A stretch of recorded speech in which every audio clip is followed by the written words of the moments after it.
Hello students, तो हम अपने लेक्चर को आगे बढ़ाते हैं। लास्ट लेक्चर में हमने किरचॉफ्स लॉ पढ़े थे, किरचॉफ्स का करंट लॉ पढ़ा था और किरचॉफ्स का वोल्टेज लॉ पढ़ा था। आज हम इसी के बाद किरचॉफ्स लॉ को यूज करते हुए ये प्रिंसिपल को प्रूव करने वाले हैं, जो कि बहुत ज्यादा इंपॉर्टेंट है इस यूनिट से। तो इस प्रिंसिपल का नाम है Wheatstone bridge. Wheatstone bridge principle, ठीक है, व्हीटस्टोन ब्रिज प्रिंसिपल। अब ये व्हीटस्टोन ब्रिज प्रिंसिपल है क्या? तो सिंपली व्हीटस्टोन ब्रिज नाम के साइंटिस्ट थे। उन्होंने क्या किया था, चार रेजिस्टेंसेस को और पैरेलल एक दूसरे के पैरेलल क्या किया था, कनेक्ट किया था और एक सिचुएशन वहां पर बनाई थी बैलेंस्ड स्टेट की। कुछ इस तरीके से मैं बोल सकता हूं, और यहां पर भी ये रेजिस्टेंस कुछ इस तरीके से हमने कनेक्ट किया था। ये रेजिस्टेंस इसके पैरेलल और ये रेजिस्टेंस इसके पैरेलल। अगर मैं इनको P Q R S अगर मैं इनको इस तरीके से नाम दे देता हूं, तो यहाँ पर क्या हो जाएगा, ये जो भी वैल्यूज हैं ये एक दूसरे के करस्पॉन्डिंग रेशियो के बराबर P अपॉन में Q बराबर R अपॉन में S, ठीक है। जो एडजेसेंट साइड के रेजिस्टेंसेस का रेशियो होगा वो अदर टू एडजेसेंट साइड्स के रेशियो के बराबर होगा। यही बोला था व्हीटस्टोन ब्रिज ने। अब ये मतलब सिंपली मुझे पता है कि आपको समझ में नहीं आ रहा होगा, तो हम डायग्राम बना के जब डेरिवेशन करेंगे तब आपको ज्यादा अच्छे से समझ में आ जाएगा, ठीक है। यहाँ पर लिखा हुआ है, सिंपली एक सिद्धांत का प्रतिपादन किया था, व्हीटस्टोन सेतु का सिद्धांत कहते हैं, ठीक है। व्हीटस्टोन सेतु में चार प्रतिरोध होते हैं जो एक चतुर्भुज की भुजाओं में जुड़े होते हैं, जैसा कि हमने यहाँ पर बनाया है। एक विकर्ण के बीच सेल तथा दूसरे विकर्ण के बीच धारामापी जोड़ किया जाता है, ठीक है। चारों प्रतिरोधों को माना इस प्रकार व्यवस्थित किए जाते हैं कि धारामापी में कोई विक्षेप ना हो। इस स्थिति में सेतु को संतुलन में कहा जाता है। देखो यहाँ पर क्या है, सिंपली हम व्हीटस्टोन ब्रिज सेतु जो है उसका देखते हैं डेरिवेशन किस तरीके से होगा। उसमें जो जो चीजें कही हैं हम बिल्कुल वैसे ही करेंगे। मैं सबसे पहले उसमें क्या बोला है कि चार रेजिस्टेंस जो है उन्हें हम क्या करेंगे, एक चतुर्भुज में, तो मैं कुछ इस तरीके का चतुर्भुज बनाता हूँ और इसमें क्या कर देता हूँ, चारों रेजिस्टेंसेस को कनेक्ट कर देता हूँ। तो ये एक रेजिस्टेंस, ये दूसरा, ये तीसरा और ये चौथा। मैं इनको रेजिस्टेंस बना देता हूँ। यहाँ पर ये तीसरा रेजिस्टेंस हो गया और ये चौथा रेजिस्टेंस हमारा हो गया। इनको मुझे नाम देना है तो नाम मैं बाद में दे दूंगा। अब यहाँ पर जो डायगोनल्स है, एक डायगोनल ये रहा, तो इसे मैं इस पर मैं धारामापी लगा देता हूँ, मतलब गैल्वेनोमीटर लगा देता हूँ। इससे की कनेक्ट कर देता हूँ और दूसरे से मैं क्या करूंगा, ये वाला जो डायगोनल है इसी में मैं एक सेल कनेक्ट कर दूंगा, ठीक है। कुछ इस तरीके से हमारा सर्किट बनेगा और यहाँ पर भी मैं एक कुंजी लगा देता हूँ, मतलब की लगा देता हूँ। अच्छे से डेरिवेशन देखना, जहां पर भी समझ में ना आए आप लोग पूछ सकते हो। इलेक्ट्रिक करंट अगर हम यहाँ से भेज रहे हैं तो ठीक है, इलेक्ट्रिक करंट हम यहाँ से भेजते हैं, ठीक है। हाँ, तो इस वाले पॉइंट को अब मैं सबसे पहले तो रेजिस्टेंसेस का नाम दे देता हूँ। मैंने इसे नाम दिया P, इसे Q, इसे R और इसे S, ठीक है। अब I करंट यहाँ पर जा रहा है, तो मैं सबसे पहले जब करंट यहाँ से डिवाइड हो जाएगा, आधा इधर जाएगा आधा इधर, तो मैं इसको बोलता हूँ I1 और इसको बोलता हूँ I2, ठीक है। I1 आगे गया तो यहाँ पर जाएगा और यहाँ पर जाएगा। I2 आगे जाएगा तो यहाँ पर जाएगा। इधर क्यों नहीं जाएगा, क्योंकि इधर से तो करंट ऐसे भी आ रहा है, ठीक है। I1 आगे गया तो उसने यहाँ पर I3 दिया, क्योंकि I1 I2 तो इधर, तो यहाँ पर I1 से क्या मिलेगा, I3 मिलेगा। और इधर जो करंट जाएगा उसे मैं क्या बोल देता हूँ, I4। ये जो करंट जा रहा है किस पर जा रहा है, धारामापी पर जा रहा है, मतलब गैल्वेनोमीटर पर जा रहा है, इसलिए मैं इस करंट को बोलता हूँ IG। इसमें किसी को कोई डाउट? सबसे पहले हमने करंट को वहां से डिवाइड किया, हमने उससे नंबरिंग दे दी, जैसे कि यहाँ पर करंट डिवाइड हुआ तो I1 और I2। I1 आगे गया तो वो गैल्वेनोमीटर में जा रहा है, उसमें मैंने IG बोल दिया। और जो I3 मतलब यहाँ से जो आगे जा रहा है Q रेजिस्टेंस पे, उसको मैंने I3 बोल दिया। यहाँ पर आया I2 I2 से I3 यहाँ पर हो चुका है, तो मैंने इधर भी इसको क्या बोल दिया, I4 बोल दिया। अब इसको कुछ नाम दे देते हैं। इस पॉइंट को मैं नाम देता हूँ A, इसे देता हूँ B, इस पॉइंट को देता हूँ C और इस पॉइंट को देता हूँ D। ठीक है, ये हमारे 4 पॉइंट्स हो गए। इन्हीं 4 पॉइंट्स पर हम किरचॉफ्स लॉ अप्लाई करने वाले हैं। देखते हैं कैसे करेंगे। उससे पहले तो मैं आपको एक कंडीशन यहाँ पर बता देता हूँ, संतुलित अवस्था। अब संतुलित अवस्था क्या है? व्हीटस्टोन ने जब ये पूरा एक्सपेरिमेंट किया था, इस एक्सपेरिमेंट को इस तरीके से अरेंज किया था, तो उन्होंने बोला था कि इन रेजिस्टेंसेस को कुछ इस तरीके से अरेंज करना है कि जब भी इलेक्ट्रिक करंट में पास किया जाए तो गैल्वेनोमीटर में डिफ्लेक्शन 0। ठीक है, उसे हम हिंदी में बोलेंगे, मैं आपको बताता हूँ। हाँ, इस प्रकार से व्यवस्थित किया जाए कि धारा मापी में कोई विक्षेप ना हो। डिफ्लेक्शन मतलब विक्षेप। इसका मतलब क्या होता है? आपने कभी घर में मीटर देखा होगा, या फिर मोटर से जो वो एमीटर लगा होता है, करंट की जो रीडिंग बताता है, वो देखा होगा। उसकी कुछ एक सुई रहती है, ठीक है, वो कुछ इधर उधर चलती रहती है, मतलब वो मूव करती ही रहती है। ठीक है, गैल्वेनोमीटर में भी इसी प्रकार की एक सुई रहती है जो कि मूव करती रहती है। हम डिफ्लेक्शन को 0 कर रहे हैं, मतलब वो सुई जो इधर उधर मूव कर रही है वो एकदम स्टेबल स्टेट में हो जाए। ठीक है, एक ही रीडिंग बताए, मतलब डिफ्लेक्शन उसमें 0 हो जाए, उसमें कोई विक्षेप ना हो। उस अवस्था को हम क्या बोलेंगे? उस अवस्था को हम बोलेंगे बैलेंस्ड स्टेट, संतुलित अवस्था।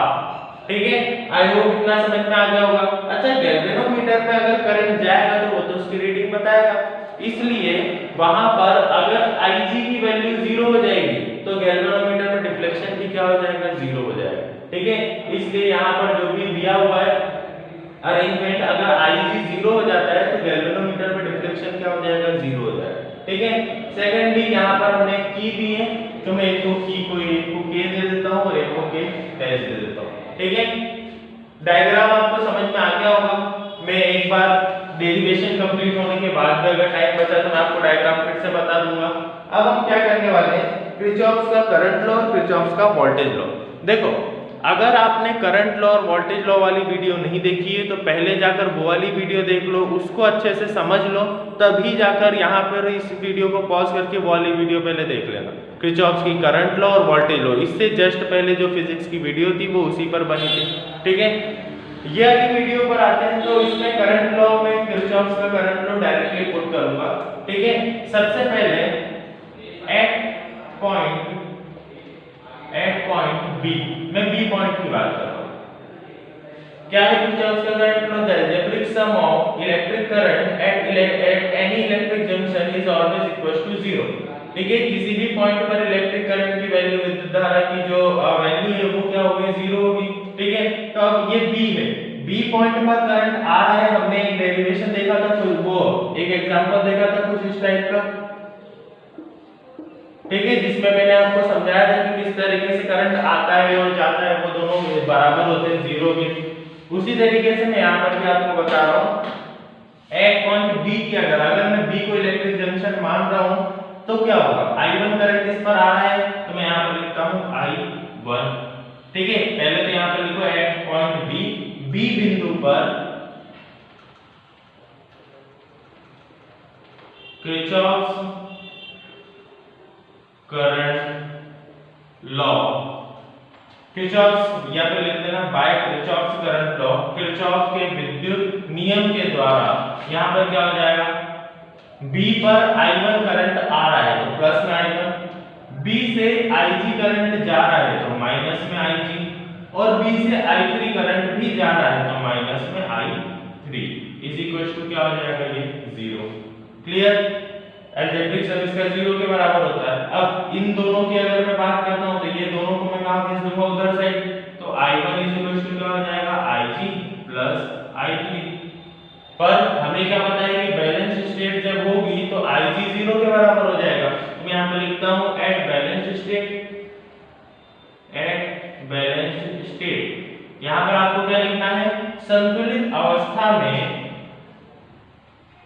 Ig इज इक्वल टू 0 हो जाएगा। ठीक है, सो तब I1 किसके बराबर हो जाएगा? I3 के। इसको दे दो इक्वेशन नंबर 1। देखो, IG किसके बराबर हो जाएगा 0 के, इसलिए I1 और I3 दोनों क्या हो जाएंगे एक दूसरे के बराबर हो जाएंगे, इसलिए मैंने वहां पर लिख दिया I1 I3।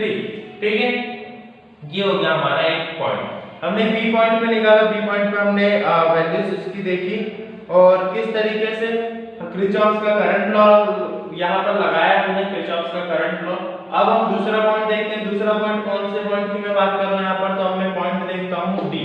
ठीक है, यहाँ पर मैंने लिखा है at point D by Kirchhoff current law. ठीक है, किरचॉफ करंट लॉ से डी पॉइंट पर देखते हैं। तो I2 करंट आ रहा है, तो मैंने यहाँ पर लिखा I2। IG करंट भी देखें तो इसी पॉइंट पर आ रहा है, तो प्लस का IG। I4 यहाँ से जा रहा है, तो माइनस का I4 is equal to 0। IG क्या हो जाएगा 0 हो जाएगा, जैसा कि हमें पता ही है। एट यहाँ पर लिख देना एट बैलेंस स्टेट, तो यहाँ पर क्या हो जाएगा I2 बराबर I4। ये हो जाएगी सेकंड इक्वेशन। आई होप यहाँ तक आपको समझ में आ गया होगा। हमने किरचॉफ का करंट लॉ लगाया दोनों पॉइंट्स पर, हमने पॉइंट बी देखा और पॉइंट डी देखा, दोनों पॉइंट्स पर किरचॉफ का करंट लॉ लगाया और वैल्यूज मिल गई हमें। एक वैल्यू मिली है I1 I3 के बराबर है और दूसरी वैल्यू मिली है I2 जो है वो I4 के बराबर है। आगे बढ़ते हैं। अब आगे बढ़ते हैं, हमें क्या करेंगे, किरचॉफ का वोल्टेज लॉ लगाएंगे। लेकिन मैं आपको पहले भी बता चुका हूँ, किरचॉफ का जो वोल्टेज वाला नियम होता है उसके लिए पृष्ठ का बंद होना जरूरी है, सर्किट का बंद होना, क्लोज होना जरूरी है। तो इसलिए मैं यहाँ पर सर्किट लेता हूँ, इनक्लोज्ड सर्किट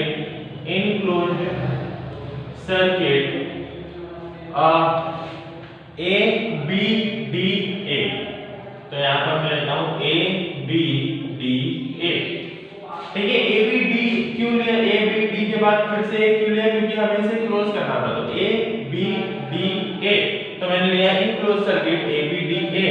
ठीक है, बाय KVL। KVL का मतलब क्या है, किरचॉफ वोल्टेज लॉ। ठीक है, यहाँ पर अगर हम बात कर रहे हैं धारा प्रवाहित नहीं होती, वेट अ सेकंड मैं आपको बताता हूँ कि इसमें क्या आएगा। हिंदी में इसे क्या बोलते हैं, धारा मापी में पहले सूत्र के। ठीक है, I1 = I2। हाँ, तो यहाँ पर क्या आ जाएगा, बंद परिपथ ABDA में, यहाँ पर लिख लेना बंद परिपथ, सर्किट को हम बोलते हैं परिपथ। ठीक है, बंद परिपथ ABDA में। तो बाय KVL अब मैं लगाता हूँ। KVL क्या है, तो मैं एक बार रिवाइज कर देता हूँ। The algebraic sum of the product of current to its corresponding resistance is always equal to the EMF applied in the closed loop या फिर EMF applied in closed circuit. ठीक है, तो यहाँ पर देखते हैं सबसे पहले इलेक्ट्रिक करंट इस वाले क्लोज सरफेस में क्या है, I1 किस पर जा रहा है, P पर जा रहा है। तो हमने लिख दिया यहाँ पर I1 * P, क्योंकि क्या है, product of current and resistance. तो यहाँ पर करंट और रेजिस्टेंस का प्रोडक्ट I1 P। आगे चलते हैं, ये डायरेक्शन चल रही है, अब इधर जाते हैं। तो IG किस पर जा रहा है, G पर। तो G को भी मैं एज अ रेजिस्टेंस फीड अगर करता हूँ तो प्लस का IG G। आगे आते हैं, D पॉइंट से अब हमें कहां जाना है, A पर जाना है, लेकिन ये करंट इधर की साइड आ रहा है, मतलब माइनस में। तो I2R, तो मैं यहाँ पर लिख देता हूँ -I2R। क्यों, क्योंकि इसकी डायरेक्शन अपोजिट है, हमें इसी डायरेक्शन में चलना है, लेकिन ये अपोजिट डायरेक्शन में आ रहा है, इसलिए मैंने इसको क्या लिया I2 माइनस में इज इक्वल टू EMF का सम। इस वाले क्लोज सर्किट में EMF में क्या नहीं है, क्योंकि EMF तो बाहर है, तो यहाँ पर कोई EMF नहीं है, इसलिए मैंने क्या लिख दिया यहाँ पर 0। ठीक है, एट बैलेंस्ड स्टेट संतुलित अवस्था में क्या होगा, IG 0 के बराबर होगा। ठीक है, अगर ऐसा है तो I1 P माइनस का I2R उधर जाएगा, तो प्लस का I2R। ये हो जाएगी हमारी थर्ड इक्वेशन। आया समझ में, क्या किया हमने, सिंपली IGG को 0 रख दिया और I2R को उधर भेज दिया, तो वो क्या हो गया, प्लस में हो गया। क्लियर इतना। ठीक है, आगे बढ़ते हैं। आगे बढ़ेंगे तो मुझे कोई पार्ट रफ करना पड़ेगा यहाँ पर। मैं कौन सा पार्ट रफ करता हूँ, डायग्राम हम रफ नहीं कर सकते, हम इधर कहीं एडजस्ट करते हैं। ठीक है, ये वाला पार्ट आप नोट कर लेना, मैं केवल ये हेडिंग्स इसकी थोड़ी थोड़ी बिगाड़ रहा हूं जिससे कि थोड़ी जगह बच जाए। ठीक है, आगे बढ़ते हैं। अब क्लोज्ड सर्किट लेते हैं। इन क्लोज्ड सर्किट कौन सा मैं ले रहा हूं? B C D B. ठीक है, in closed circuit B C D B by KVL, Kirchhoff voltage law से अगर हम देखते हैं, अब देखो बी सी डी बी से सी पर जा रहे करंट इनटू रेजिस्टेंस, तो I3Q। सी से डी पर जा रहे हैं लेकिन करंट की डायरेक्शन तो अपोजिट है, इधर की साइड है, तो ये क्या हो जाएगा माइनस में I4S। अब डी से फिर बी की तरफ जा रहा है लेकिन ये भी अपोजिट आ रहा है, तो माइनस में IG is equal to 0 at balance state. Balance state में क्या हो जाएगा? तो सबको पता ही है कि IG 0 हो जाएगा, तो माइनस I4S में उधर भेज देता हूं, तो I3Q बराबर I4S। ये हो गई हमारी फोर्थ इक्वेशन। ठीक है, फर्स्ट, सेकंड, थर्ड, फोर्थ चारों इक्वेशन हमें मिल गई। अब सबसे पहले मुझे क्या करना है, यहाँ पर P और R है, मुझे प्रूफ क्या करना था व्हीटस्टोन ब्रिज के प्रिंसिपल से कि P/Q बराबर R/S। ठीक है, ये हमें प्रूफ करना था। हमें प्रूफ करना था कि जो एडजेसेंट साइड के जो रेजिस्टेंसेस होते हैं, प्रतिरोध होते हैं, वो अदर टू एडजेसेंट साइड के प्रतिरोध के रेशियो के बराबर होते हैं, उनके अनुपात के बराबर होते हैं। मुझे ये प्रूफ करना है। ये रिएक्शन ये वाली इक्वेशन देखो, P और R, Q और S, तो मैं क्या करता हूं, third divided by fourth. Equation third और फोर्थ को डिवाइड कर देता हूं। डिवाइड किया तो क्या होगा, I1P अपॉन इधर क्या है I3Q is equal to right hand side यहां पर क्या है I2R अपॉन में क्या है यहां पर I4S। ठीक है, फ्रॉम इक्वेशन 1 एंड 2। अब देखो फर्स्ट जो इक्वेशन थी I1 किसके बराबर है, I3 के बराबर, तो I1 की जगह मैं I3 लिख सकता हूं, I3P अपॉन में I3Q is equal to I2 किसके बराबर है, I4 के, तो मैं यहां पर लिख सकता हूं I4R अपॉन में I4S। I4 से I4, I3 से I3, P अपॉन में Q बराबर R अपॉन में S। Hence prove. इति सिद्धम। इसका मतलब क्या है कि हमने यहाँ पर व्हीटस्टोन ब्रिज का प्रिंसिपल पूरा यहाँ पर सॉल्व हमने कर दिया। ठीक है, आप इसको एक बार अच्छे से देख लेना। अगर इसमें कोई भी डाउट आ रहा है, मतलब मिनिमम भी अगर कोई डाउट आ रहा है, तो आप लोग उसको व्हाट्सएप ग्रुप पर सेंड कर देना, तो मैं आपको रिप्लाई करके या फिर अगले वीडियो में इसे फिर से कवर करके बता दूंगा। क्योंकि ये बहुत इंपॉर्टेंट टॉपिक है, इसलिए इसको हल्के में मत लेना, सिंपली अच्छे से कर लेना। Thank you.